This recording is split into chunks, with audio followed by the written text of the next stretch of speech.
Hola, muy buenas noches, bienvenidos, gracias por acompañarnos. Estamos para compartir esta hora de información y hoy tenemos dos invitados que nos van a ayudar a pensar un poco todo este momento un tanto convulsionado que tenemos, tanto en la Argentina como en otros lugares, en el caso de Latinoamérica, en Venezuela concretamente.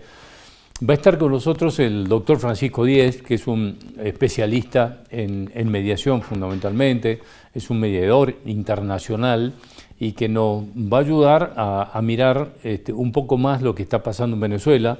Ha bajado un poco la espuma, le diría, por lo menos de esas primeras horas tensas, convulsas que hemos tenido y nos ha tenido, creo que a todos atentos, para ver cómo continúa todo este proceso y de la importancia que en estos casos requiere de la mediación, de la negociación y fundamentalmente de la apelación al diálogo. Nos vamos a ocupar de esto y que por supuesto en la charla con el doctor Díez seguramente derivaremos en algunos temas que tienen que ver con esta cuestión. Vamos a estar hoy también, y lo hemos invitado, al doctor Alejandro Saravia, con quien vamos a analizar este momento político tan extraño que vive la Argentina y que tiene, yo le diría, distintas lecturas, porque él en su calidad, obviamente, de exfuncionario de la justicia, no se olvide que fue el fiscal de la Corte de Justicia de Salta, también tiene una trayectoria política importante y vamos a intentar que desde esas dos miradas ir viendo todo este momento de tensiones políticas que vive la Argentina, con un caso muy particular de un expresidente que recientemente dejó el cargo, denunciado por violencia de género con implicancias de distintas características, pero esto obviamente en un contexto político como el que estamos viviendo, a partir de una impronta diferente, con un presidente disruptivo totalmente y con políticas disruptivas. Así que vamos a tratar de analizar este contexto político también con él. Así que a todos, gracias por acompañarnos, bienvenidos.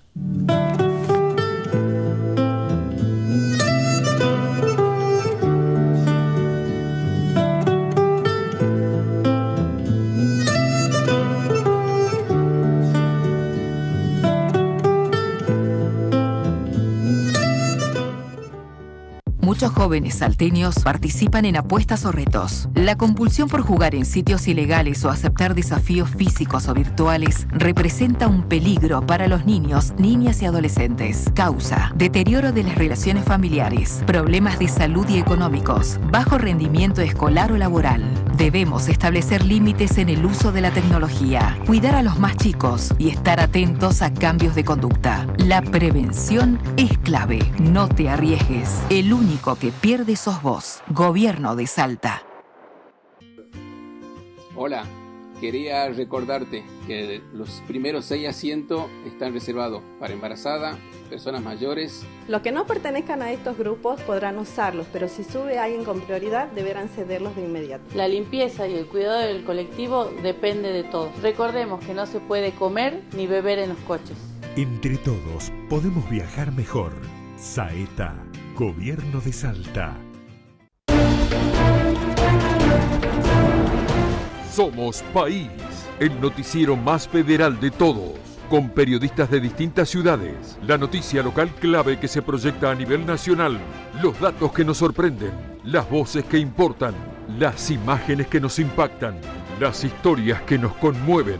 Todos los días una propuesta diferente para la información. El noticiero más federal de todos. Somos País.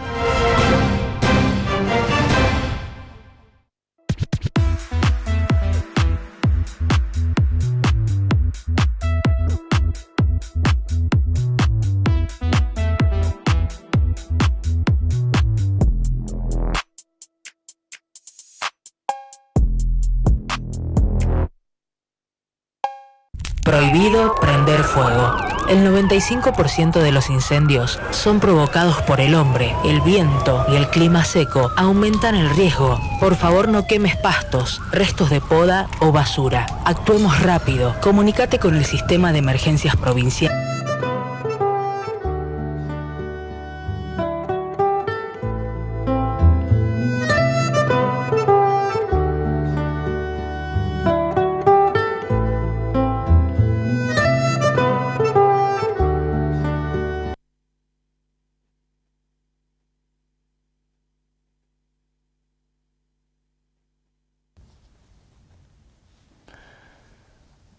Bueno, hemos estado en estos últimos tiempos muy atentos a lo que ocurría en Venezuela con esta suerte de crisis política después de las elecciones y de toda la situación que vamos a tratar de obviarla primero porque me parece que tenemos suficiente información y vamos a tratar de concentrarnos en qué pasa cuando empieza a bajar justamente la espuma y un poco la tensión de todo esto.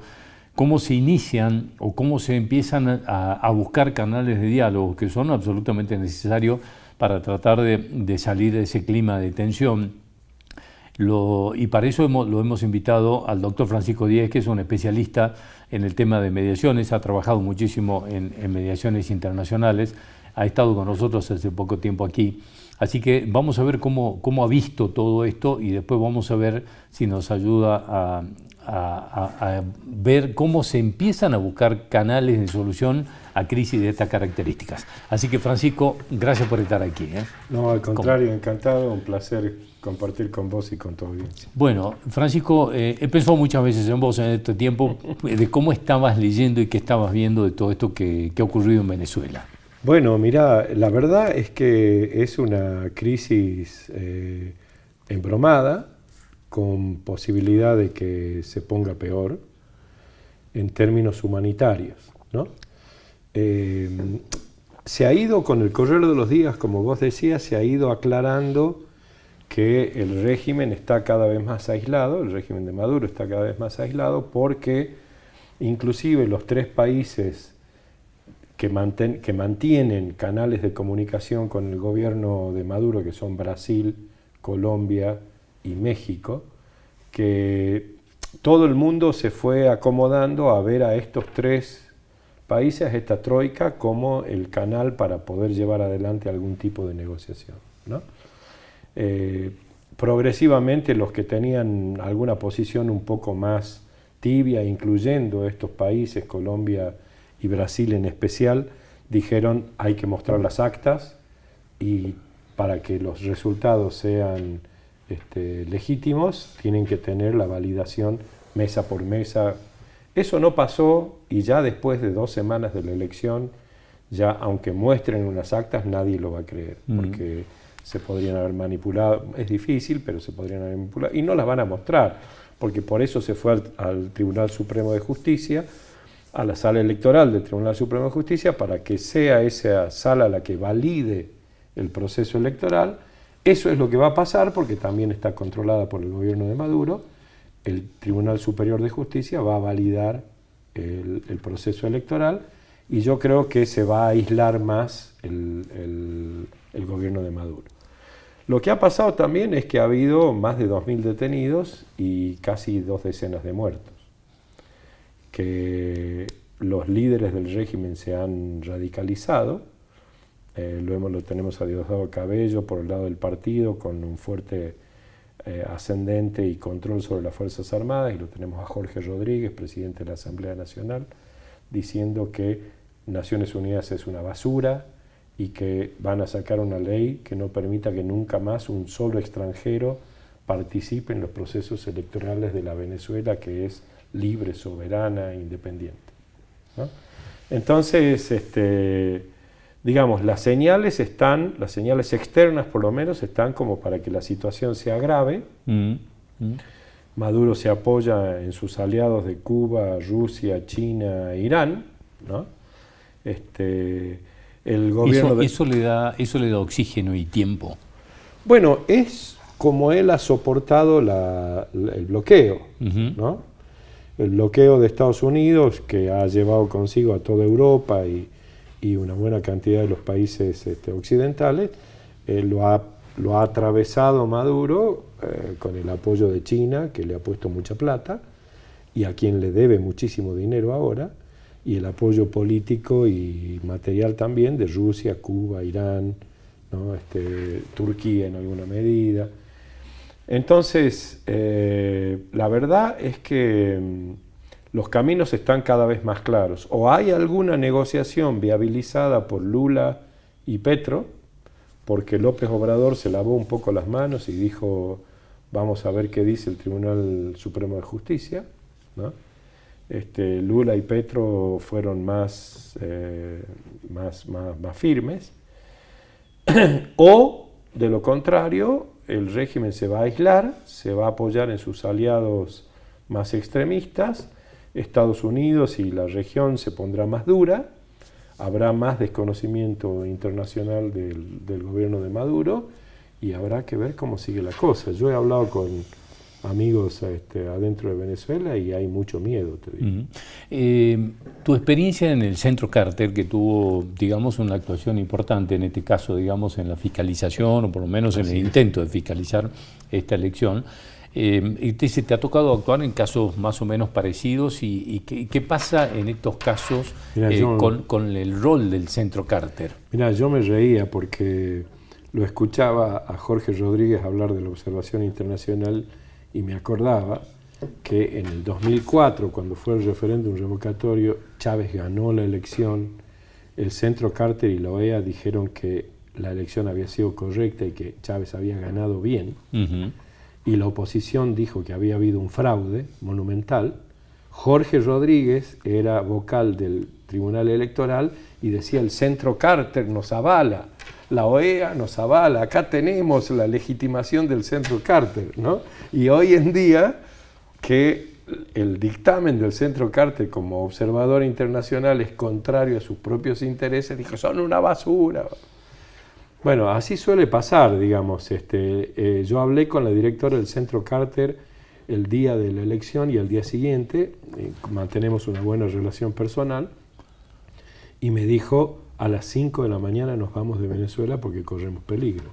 Toda la delegación salió a los 2 días de la elección cuando se vio que el CNE no iba a mostrar las actas y que el Centro Carter tenía que salir con un informe objetivo diciendo, bueno, esta elección carece de absoluta transparencia y legitimidad. Si no se muestran las actas que apoyan lo que salió a decir el presidente del CNE. Además en el informe identificó toda una serie de aspectos del proceso electoral que lo hacían un proceso muy antidemocrático, digamos, ¿no? Muy poco creíble. El tema de los resultados es lo que termina de destrozar la legitimidad del proceso. Bueno, en este caso, ¿hay cómo encontrar canales de diálogo? ¿Qué dice tu experiencia en estos casos? Y una pregunta en esto. Sí. Todos estos rumores de posibles negociaciones subterráneas, para decir de alguna manera, que Estados Unidos intenta una amnistía y para que abandone Maduro y su gente del poder sin que tengan mayores consecuencias. ¿Estas cosas existen? ¿Son solo rumores que...? No, sin duda existen. Desde hace tiempo, desde que fracasó la política de Trump, del gobierno paralelo con Guaidó y todo eso, que eso fracasó, en Estados Unidos hay bastante conciencia, y en el mundo en general, de que la única manera de que Maduro y su gente que gobierna hoy se animen a dejar el poder es con un acuerdo que les dé cierta inmunidad, porque no van a dejar su silla de presidente para irse a la cárcel, ¿no? Y eso es lo que les va a pasar si no hay ningún acuerdo. Ellos ya lo saben. Entonces, sin duda hubo conversaciones en ese sentido antes. Es muy probable que haya algunos canales subterráneos ahora de conversaciones. Lo que yo no estoy para nada seguro es que los jerarcas del madurismo estén dispuestos a esa negociación que implique dejar el poder ahora, ¿no? no me parece. Me parece difícil. Digamos. ¿Se puede hablar de que hay una suerte de golpe militar, digamos, porque uno ve que está rodeado por los militares, que eso tiene muy fuerte apoyo militar, y un fraude de estas características, por lo menos de lo que se ve hasta aquí, digamos, es una suerte de golpe militar? Sí, sin duda, es un autogolpe del gobierno, es un golpe de ellos a la democracia venezolana. Porque el sistema electoral venezolano, curiosamente, es uno de los sistemas más eficientes. Entonces, ellos se metieron en este proceso electoral con unas máquinas y un sistema electoral que es muy difícil de manipular, porque hay máquina electrónica, porque hay boleta de papel, porque hay ticket, recibo de papel para cada votante, porque hay copias de las actas, porque hay transmisión automática. Entonces, porque hay fiscalización, porque hay representantes de los partidos de oposición en cada centro electoral. Entonces, realmente es un sistema electoral difícil de manipular. Tan difícil de manipular es que lo han hecho de esta forma tan burda, en la que lo único que hay es una declaración del presidente del Consejo Electoral. Sí, claro. ¿No? Entonces, a donde me lleva esto es a pensar que lo más probable es que Maduro haya pensado que tenía posibilidades de ganar. Lo más probable es que haya pensado que, como en otras veces, la oposición no iba a estar tan unida, que tenía un candidato débil, no conocido por nadie, que había otros 10 candidatos electos y que con eso iba a poder zafar en este proceso electoral. Con la realidad golpeándole la cara, la reacción lógica es radicalizarse, ¿no? Y es lo que está haciendo hasta ahora. Yo creo que el panorama que veo no es un panorama para nada fácil. Yo creo que ellos tienen mucha gimnasia de resistir la presión internacional. Lo que no estoy seguro y no conozco verdaderamente es cuánto van a ser capaces de resistir la tensión interna. Porque es distinto a otras épocas, me da la impresión, ¿no? Es muy distinto a otras épocas porque la base electoral del chavismo, digamos, ha repudiado a Maduro. Entonces vos tenés ahí, digamos, 2/3 partes de los votantes han votado por la oposición. Claro, sí. Y en esas 2/3 partes de los votantes que han votado por la oposición hay, cuando menos, un 20% que ha votado en contra de Maduro, siendo parte de las huestes tradicionales chavistas, ¿no? Mira, hay un estudio que hace una académica de la Universidad de Pensilvania sobre cómo caen las dictaduras, ¿no? Dice, bueno, desde 1990 a 2012 cayeron, no me acuerdo la cifra exacta, pero algo así como 474 dictaduras. Todos esos gobiernos dictatoriales, los 2/3 de esas caídas se explican porque hubo fracturas internas. O sea, lo más normal es que un régimen autoritario caiga porque se producen fracturas internas. Y esto es lo que yo creo que tiene que pasar en Venezuela entre el madurismo y el chavismo, ¿no? Porque vemos que no se ha licuado, como se ha pasado en otras elecciones, con algunos personajes de la oposición, en el caso Guaidó y los anteriores, digamos, que es como que desaparecían o se diluían rápidamente. Y en el caso de Corina Machado, me parece que no, que es como que se ha reforzado el liderazgo a partir de todo esto que pasó. Y sí, lo que pasa es que la elección interna que ellos tuvieron y que le dio a ella más del 90% de los votos, a pesar de todas las cosas que hizo el chavismo para impedir, le dio una legitimación brutal. Y porque además el pueblo venezolano se cansó de que las divisiones de la oposición los dejen sin opciones, porque la realidad es que el chavismo y el madurismo después fueron capaces de mantenerse porque la oposición nunca presentó una opción medianamente atractiva. Sí, y fraccionados. Siempre fraccionados, claro, peleados entre ellos, ¿no? Cuando yo estaba allá, me acuerdo, habían armado el grupo de los 5.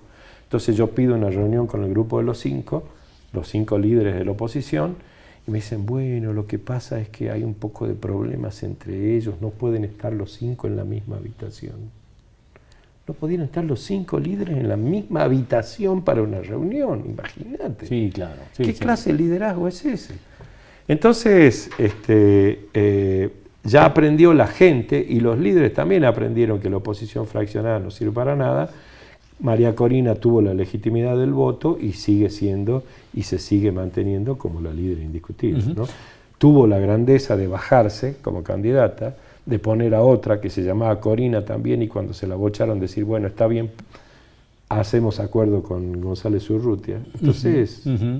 Hay una madurez de la oposición. Hay una madurez, sí. A golpes, pero hay una madurez. Sí, claro. Sí. De lo que te ha tocado estar en tu experiencia allá en Venezuela, como esta que estás contando con esto, esta, digamos, irrupción interna dentro del país, de todos estos sectores y de algunas zonas que llamaron mucho la atención, que vendrían a ser como el conurbano bonaerense nuestro, que es donde tenía el refugio el voto chavista, es ahí donde me parece sufrieron un golpe bastante fuerte, ¿no? Muy fuerte, así es. Y va a haber elecciones regionales el año que viene. Entonces, digo, puede pasar lo de Nicaragua, ¿no? Con Venezuela. Es más difícil porque Nicaragua no es Venezuela, tiene petróleo, tiene una importancia estratégica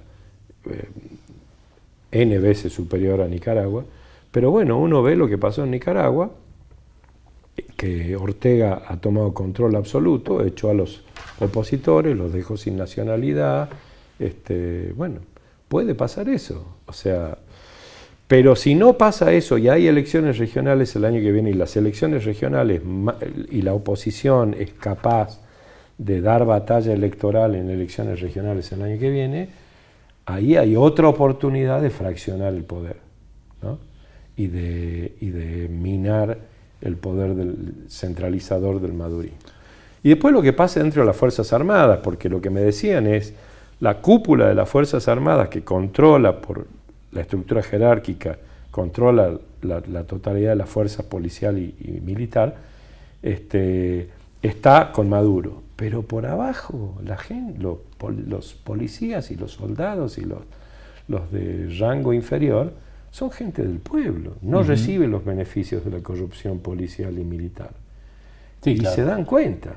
Sí, porque, ¿no? Entonces eso tiene un límite. Sí, porque hay un reparto de negocios, digamos, sí, ¿no? Claro. Digamos, creo que hay una cifra que había el otro día que decían que hay cerca de 200 generales, 200 y pico de generales tiene Venezuela, contra 70 que tiene los Estados Unidos.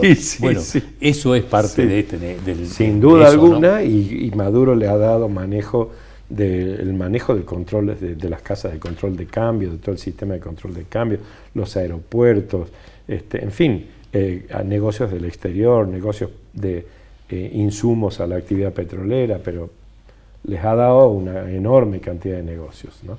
Entonces, claro, eso sirve para untar, como dicen allá, todo, pero no llega para abajo y el pueblo está sufriendo, va a haber otra ola migratoria si el régimen se pone más duro. Que ahí es donde hay preocupación tanto en Brasil como en Colombia, ¿no? Sí, claro. Porque estiman, ayer creo que salieron algunas cifras de que estiman que si esto no se ve una luz de solución en esto, hay 7 millones, se estima, de venezolanos listos para irse. Eso es un número tremendo. Es que es brutal, porque si vos tenés ya 7 millones de venezolanos afuera, la mayoría de ellos sigue con familia allá, ¿no? Entonces, si ya están ubicados afuera y los otros que están allá siguen sufriendo y ven que no hay un horizonte de cambio, pues se va a ir un montón de gente más. Hay mucha gente que yo conozco que me dijo, no, bueno, vamos a darle una chance ahora, vamos a pelear con todo ahora, qué sé yo, pero la frustración te lleva a decir, bueno, tomamos otro camino, ¿no? Francisco, en el caso, así como están hoy las cosas, además de estas supuestas negociaciones subterráneas, organismos como las Naciones Unidas, en la que vos sos consultor ahora, o el Centro Carter en el que trabajaste, o algún otro tipo de organizaciones, ¿cómo inician una posible participación? ¿Cómo se encuentra, digamos, una rendija por donde empezar una negociación? Mira, el tema, a este nivel las negociaciones son personales, no institucionales. Entonces, yo personalmente, si estuviera en mis manos armar un esquema de negociación, lo primero que haría es encontrar un canal de muy buena interlocución con Cuba. Díaz-Canel, digamos, es para mí una figura clave en este escenario, y habría que ver si se puede hablar con ellos y cómo se puede integrarlos a ellos a una iniciativa. Por dos razones fundamentales. La primera razón es porque el otro día veía un titular así, decía, claro, esto es tan obvio, pero la gente no necesariamente lo ve. Si cae Venezuela, cae Cuba. O sea, Venezuela financia a Cuba de una manera brutal. De la forma que Rusia, Irán financian a Venezuela. Sí, de China. Entonces, primero hay que hablar con Cuba para ver cómo les afectaría a ellos el hecho de que el gobierno de Maduro salga, qué garantías necesitan y hasta dónde ellos pueden influir sobre Maduro por los intereses básicos de Cuba. Y lo segundo es porque Maduro ha sido entrenado en Cuba. Maduro es presidente gracias a los hermanos Castro. ¿No? Cuando Chávez estaba con el cáncer y ya estaba claro que se iba a morir, Fidel le dice, tenés que poner un sucesor, y el sucesor que tenés es Maduro. Cuando yo estaba allá en el 2004, Maduro me dice a mí, che, vos eras famoso. ¿Cómo que? Sí, me dice, estaba en La Habana recorriendo así, viendo unas librerías y me encuentro con un libro tuyo y digo, ¿y este libro? Ah, sí, ese es el libro que compran todos los mediadores, todos los que quieren hacer mediación. Un libro mío de fines del 90, que se llama Herramientas para trabajar en mediación. ¿Y qué hacías vos en Cuba? Le digo, no, yo estoy haciendo una formación. Durante 2 años él fue a Cuba, ¿no es cierto?, cada 2 o 3 meses a formarse, a entrenarse, ¿no?, con lo que hacen los cubanos. Sí. Y lo pusieron de presidente. Entonces, él tiene todo su círculo de seguridad es cubano o ruso, ¿no? Sí, no confía en nadie. Amigos míos me dicen, pero no hay nadie que le meta un tiro. Hermano, le digo, vos no tenés idea de la seguridad que tiene Maduro. Y son los cubanos, que no son nenes de pecho, ¿no? Que entienden de estas cosas. Entonces, yo creo que esa es vos me decís cómo, bueno, hay que incluir a los cubanos. Y este es un tema difícil porque Estados Unidos, que es el actor fundamental en el armado de una posible salida, tiene sus prejuicios muy fuertes con los cubanos y tiene canales cortados que son difíciles de armar con los cubanos. Entonces es complicado el juego, el tablero, ¿no? O sea, vos tenés que poner a los cubanos adentro, tenés que poner Estados Unidos, tenés que poner Rusia, China. No es un tablero fácil. Pero es personal, ¿eh? Sí, sí, que lograste conocerlo, digamos, este que vemos de tantas excentricidades, para decirlo de alguna manera, sí. ¿Esas excentricidades es el montaje de un personaje o ese es él? No, ese es él. Ese es él. Él fue una vez a mi casa, que yo tenía allá en Venezuela, que estaba en la parte del este, alta, así, tenía un gran ventanal, se veía mucho de la ciudad. Y entró y dice, qué bárbaro, qué lindo. Alguna vez todos van a poder tener una casa como esta.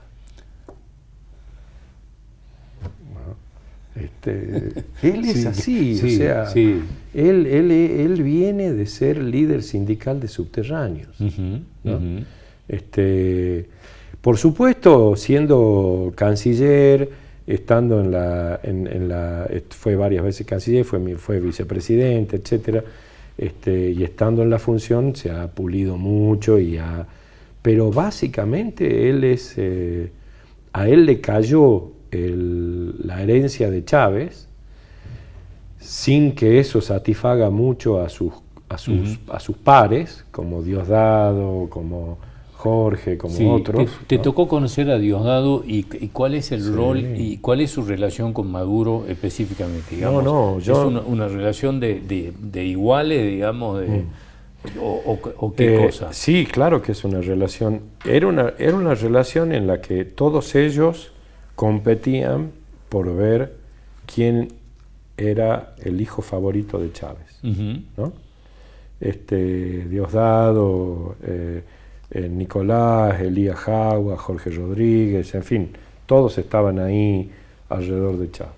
Cuando Chávez decide que es Maduro, palabra de Chávez, ¿no? Como suele suceder con las familias de varones con un padre autoritario, el padre autoritario dice es esto y los demás se callan la boca, aunque no les guste. Entonces las tensiones entre Maduro y Cabello siempre han estado, pero tienen una sociedad de conveniencia, ¿no? En donde está claro que Diosdado es el organizador por excelencia. Él maneja el partido, maneja la estructura partidaria, y ya desde la época en que yo estaba allá, él tenía su libretita con todos los jefes de todas las guarniciones militares, ¿no? Él es militar, viene de la época de que Chávez era instructor de ellos, y sus colegas son básicamente los que han tomado control de toda la fuerza militar y policial. Entonces, él es el hombre fuerte en el sentido de que es el que maneja aparato y estructuras, ¿no? Así que depende Maduro mucho de él en la relación con las fuerzas. Es una dependencia mutua, porque Diosdado tiene un carácter personal que lo hace que él sabe que él es incapaz de tomar el liderazgo formal de gobierno, ¿no? O sea, él no... Y Maduro debe saber que el único que Maduro es él. Bueno, sí, y sabe que lo necesita, y Diosdado sabe que lo necesita él, son socios en los negocios y van de la mano. O sea, por más que los hermanos que tienen una empresa familiar muy grande y que los dos quisieran ser el número uno, y los dos saben que necesitan al otro, aunque formalmente haya uno que es el número uno. Maduro sabe perfectamente que sin Diosdado no llega ni a la esquina. Diosdado sabe que sin Maduro cualquier otro toma el poder, no él.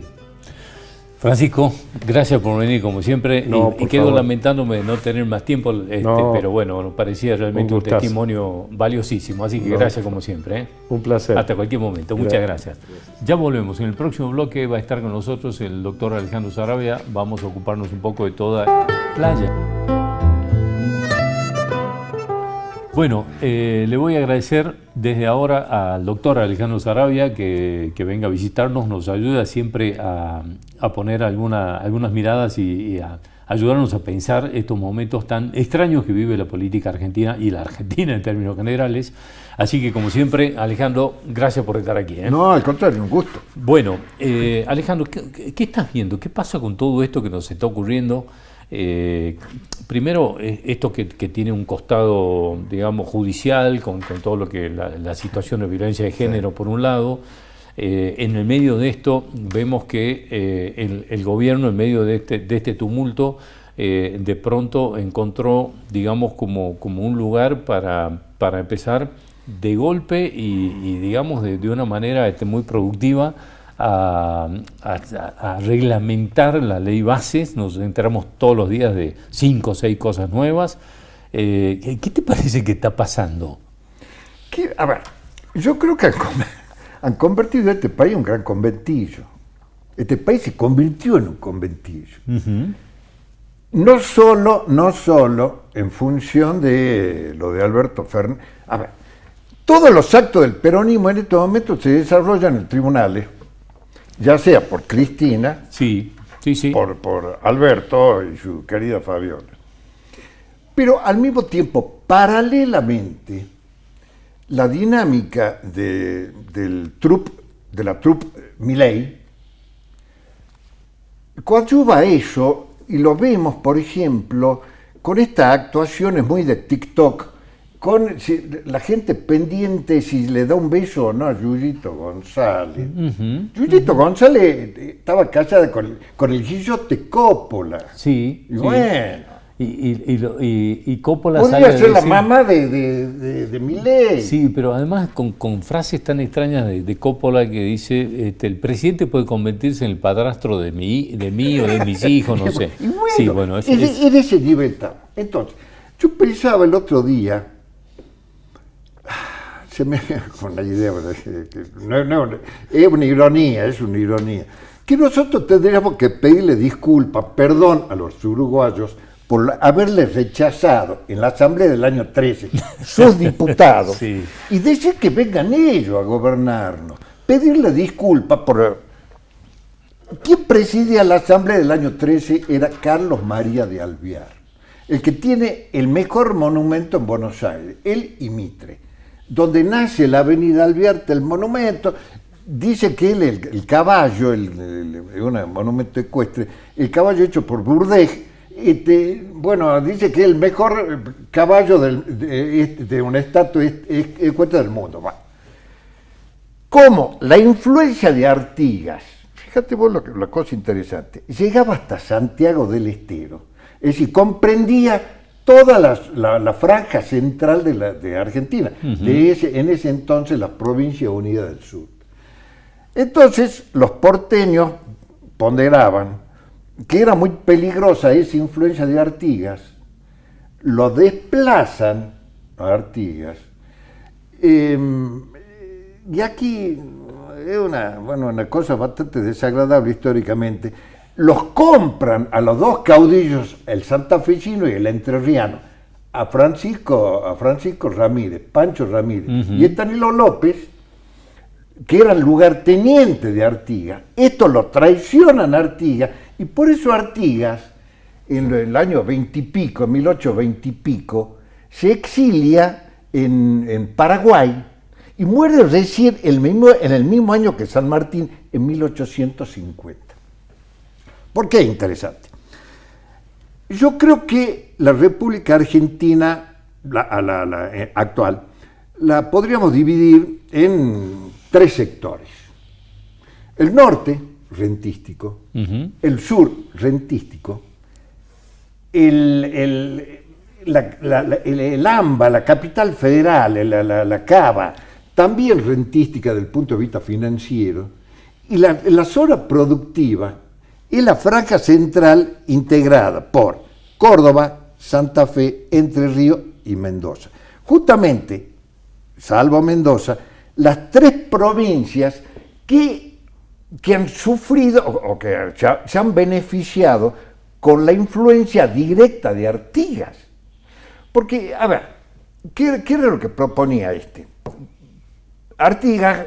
Son las famosas instrucciones que él le da a su diputado.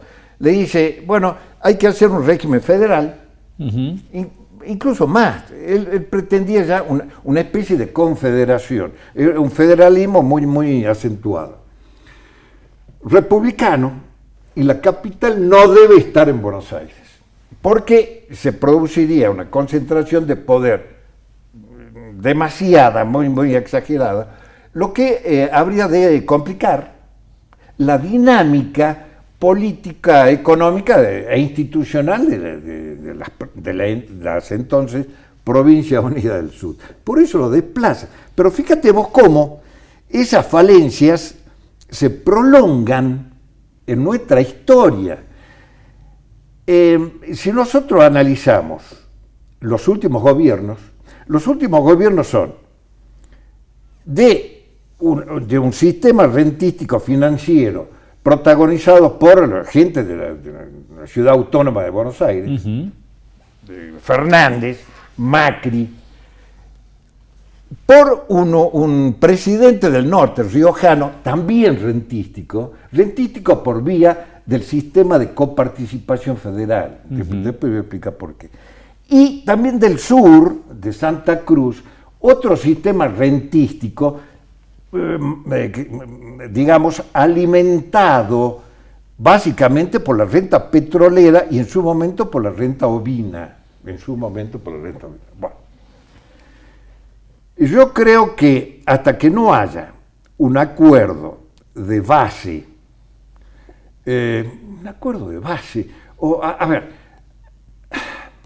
hasta que el peronismo asuma su responsabilidad, hasta que los otros partidos, radicalismo, incluso lo que queda del radicalismo, asuman también su propia responsabilidad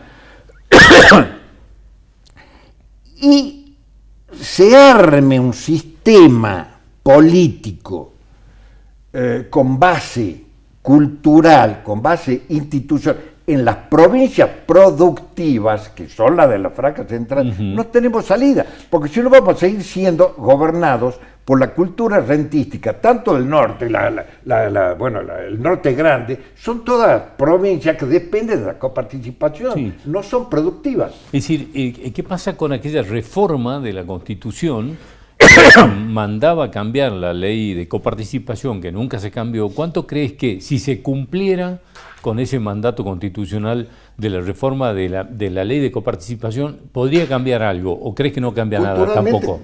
Culturalmente cambiaría mucho, te voy a decir, porque yo creo que, a ver, las provincias rentísticas desde el punto de vista de la coparticipación federal, como son estas, Salta debe producir, digamos, más o menos un 25% de su presupuesto necesario para mantener. Casi el 70% el viene 70% viene de afuera. Bueno. Lo mismo sucede con algunas provincias del sur extremo, pero con todas las del norte grande, sucede lo mismo. Ahora, ¿por qué no se ponen de acuerdo? Yo creo que la pieza central acá sería, paradójicamente, la provincia de Buenos Aires, porque la gran perjudicada en esta distribución es la provincia de Buenos Aires. Provincia de Buenos Aires que paradójicamente, también históricamente, es gobernada por gente de la capital, de la ciudad autónoma de Buenos Aires. Por ejemplo, el actual Kicillof, Scioli, la María Eugenia Vidal. Bueno, entonces, por eso no llegan a aglutinar o a protagonizar, a generar una masa crítica como para que provincia de Buenos Aires patee el tablero y busque cuál sería digamos, el sistema beneficioso. Que cada provincia pueda vivir de lo que produzca. Porque nosotros hablamos mucho del litio, pero querido, el pescado sin vender. Podríamos ser, nosotros somos vecinos del desierto, del peor desierto en el sentido de menor humedad del mundo, que es el desierto de Atacama. Nosotros somos, digamos, una provincia con tierra muy fértil, obviamente, la parte este de la provincia, la parte oeste es desértica como Atacama, como el desierto de Atacama, como la puna de Atacama. Pero nosotros podríamos ser los proveedores, somos naturalmente complementarios del norte de Chile. Entonces, lo que tenemos que procurar es producir para que el norte chileno produzca en un acuerdo con la provincia de Salta o el norte grande, ya que le gusta hablar del norte grande, para el propio consumo de la gente esa que vive en un desierto brutal. Vos lo conocés, el desierto. Bueno, entonces, digamos, somos extremos, somos países, somos zonas, regiones naturalmente complementarias. Permanentemente sí tenemos gente que se ocupa de las relaciones internacionales, entre comillas, entre la provincia de Salta y el norte de Chile. Bueno, querido, que busquen una complementación concreta en ese sentido. El corredor bioceánico, por ejemplo, que se termine de concretar alguna vez. El pescado sin vender. Incluso hay un gran retroceso, porque no sé si vos te acuerdas. Hace 40 años, cuando estaba, qué sé yo, Roberto Briones, Daniel Patrón, que se ocupaban de la feria. El Ferinoa. De la Ferinoa, que era una cosa muy interesante. Ya se hablaba del corredor. Bueno, ni siquiera tenemos pavimentada la ruta. Bueno, hay un tema ahí de federalismo y aquí venimos a esto porque, digamos, que se termine concretando esto. Y vos sabés que en esta última semana nos estuvimos ocupando mucho del corredor bioceánico porque se reunieron Lula y Boric, sí, el presidente de Brasil, el presidente de Chile, y hablaron del corredor bioceánico y dicen, vamos a impulsar esto. Paraguay, que viene muy entusiasmado, digamos con bastante adrenalina, terminó de pavimentar todo lo que le corresponde para el corredor bioceánico.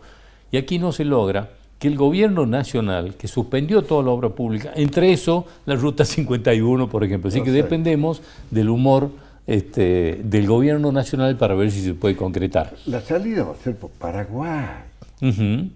Porque nosotros, mucho jarabe de pico. Los argentinos somos jarabe de pico. Con razón, ya en el año 30 y pico del siglo pasado, Ortega y Gasset, en uno de los 3 viajes que hizo, porque tenía alguna aventura con la Victorio Campos.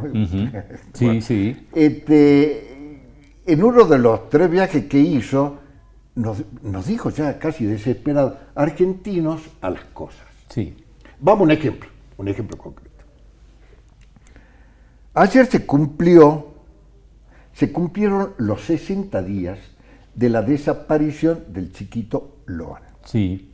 En Goya, Corrientes. Todos los argentinos nos convertimos en especialistas en investigar el tráfico de niños. Hasta ahora no se sabe qué pasó con el chiquito. Pero es peor que eso, Alejandro. Hace 15 días que no se lo busca. Es decir, no se lo busca más. Estamos en el tema de la pelea familiar, si quién se dijo, qué hicieron. Bueno, sí, no se lo busca más. Forma parte del conventillo. Vuelta de nuevo al conventillo. Exactamente. Nosotros nos convertimos en un gran conventillo. Alejandro, mencionaba, perdón, el tema del PJ. Sí. Y mencionabas el Norte Grande, las provincias subsidiadas en definitiva. Sí. Y el PJ acaba de anunciar que están por convertir en presidente del PJ, hago referencia a esto que vos decías hace un rato, al gobernador de La Rioja, que vive pura y exclusivamente de la coparticipación federal. Sí. Digamos, ¿cómo se puede pensar que desde ahí puede salir algún tipo de cambio? Por eso estamos empantanados. Mientras no se resuelva el sistema de coparticipación, hasta desde el punto de vista cultural, porque nosotros vamos a seguir siendo una provincia rentística. A ver, yo al gobernador Sáenz le digo, jocosamente, el pastor Sáenz. Porque acá lo único que funciona espontáneamente son 2 cosas. La procesión del Señor del Milagro y los corzos. Eso es lo que funciona. Entonces, cualquier alocución de Sáenz comienza, si Dios quiere o gracias a Dios. No. Un presidente notable de Uruguay, José Batlle y Ordóñez, fundador del Partido Colorado, él estableció el sistema que ya venía propuesto por Artigas, de un Estado laico y la separación de la Iglesia y el Estado. ¿Por qué? ¿Por qué funciona bien Uruguay? Porque nunca dejaron entrar las corporaciones. La primera corporación que hace su irrupción en el poder político en la historia nacional argentina fueron los productores azucareros tucumanos, a fines del siglo XIX. Después comienza, a principios del siglo XX, y su irrupción ya es protagónica totalmente, el ejército y la iglesia. Y tuercen, digamos, después de la Primera Guerra Mundial, y incrementado después de la crisis del 30, y en la Segunda Guerra Mundial, la aparición de las empresas sustitutivas de importaciones. Ahí también se produce la irrupción de una nueva corporación. En el gobierno de Perón, con los sindicatos protegidos por el Estado, se produce entonces la aparición también protagónica de la Cuarta Corporación, que son las que establecen esta especie de empate hegemónico que empate hegemónico señalado por el propio Guillermo O'Donnell, por Juan Carlos Portantiero, que por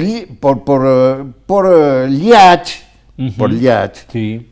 Bueno, que son los que impiden el desenvolvimiento de cualquier fuerza productiva en la República, y le sirven permanentemente de obstáculo a esa irrupción de algún ímpetu productivo que pueda sacarnos de este empantanamiento.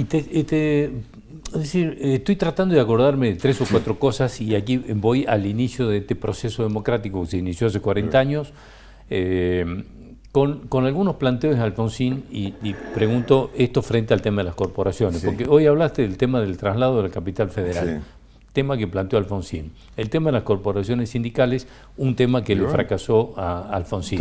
El tema del Estado laico, otro de los temas que plantea Alfonsín. Es decir, aquí el tema es, ¿fue Alfonsín una persona que intentó romper con este juego de las corporaciones, para decirlo de alguna manera, o eso era un enunciado nada más, o finalmente fueron estas corporaciones que funcionaron y no dejaron que esto evolucione? ¿Cómo analizas eso? Alfonsín, uno de los asesores de Alfonsín fue precisamente Juan Carlos Portantiero, que el que digamos, elabora el discurso de Parque Norte. Juan Carlos Portantiero. Efectivamente, Alfonsín vislumbró eso, el tema este de las corporaciones, el tema este de lo que significaba mantener la capital en la ciudad de Buenos Aires, con el cordón ese del conurbano. Del conurbano, exactamente. Bueno, pero la situación que hereda Alfonsín de la dictadura militar era de una gravedad inusitada, y a ver, era imposible resolver todas estas cuestiones, porque tenía muchas cosas. A ver, veníamos de una derrota, de la única derrota en una guerra internacional que tuvimos, que fue el tema Malvinas. Veníamos del tema de derechos humanos, con la cantidad de desaparecidos. Veníamos todavía con digamos, la alianza, que en esto tenía razón Alfonsín, la alianza militar sindical de las dos corporaciones. Evidentemente no tuvo la fuerza, ni siquiera el acompañamiento de su propio partido, en muchas de esas cuestiones, para poder resolver y cortar esos numerosos nudos gordianos que tenía. Es decir, acertó en el diagnóstico, me equivocó el tratamiento. Exactamente. Alejandro, te agradezco haber venido como siempre. Gracias por venir, por ayudarnos a mirar un poco este tiempo tan complejo. Gracias a ustedes. Hasta cualquier momento, muchas gracias. Nosotros nos vamos a reencontrar el próximo domingo a las 8 de la noche en esta misma casa. Gracias por acompañarnos.